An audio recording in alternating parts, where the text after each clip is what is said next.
Bom, pessoal, vamos colocar mais um vídeo aqui no canal, aquele vídeo rápido, sem enrolação, eu sei que você gosta.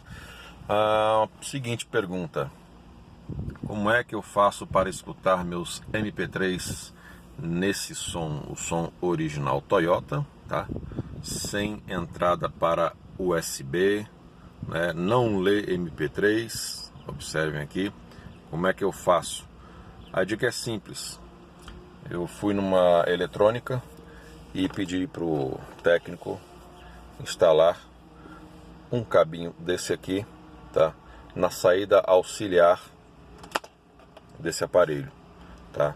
Lá dentro tem uma saída auxiliar, tá? Os aparelhos de som, esses mais antigos, eles têm sim uma conexão, um lugar para você conectar um cabo, e foi esse cabinho aqui, ele é conectado dentro desse aparelho e ele vem aqui pelo painel, né? Vem aqui por dentro e sai aqui, tá? Eu coloquei aqui, ó, para sair aqui no câmbio e nesse forro aqui, né? E ele fica aqui.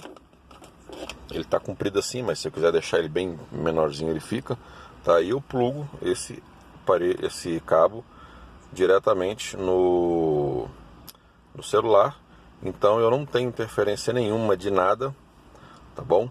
E o áudio sai com muita qualidade, tá joia? Aqueles transmissores Bluetooth, por exemplo, vou mostrar aqui pra vocês, tipo desse modelo aqui, ó, é legal também, tá? Funciona, porém ele inibe um pouco do estéreo, tá? Se você for um pouco enjoado igual eu para escutar música, por exemplo, eu escuto muito jazz, música, né, com vários instrumentos, eu gosto de uma equalização bem distribuída, né?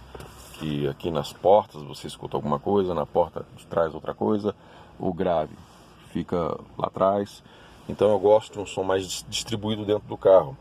Então esses transmissores aqui não fica assim 100% não, tá? Eu já fiz o teste, não fica legal não. Eu prefiro tirar direto da fonte, tá bom? Fica mais esse vídeo aqui no canal, tá? Para você que gosta de um som aí de qualidade, mas quer manter aí um som original, tá bom? Um grande abraço, fiquem com Deus, tchau, tchau, fui!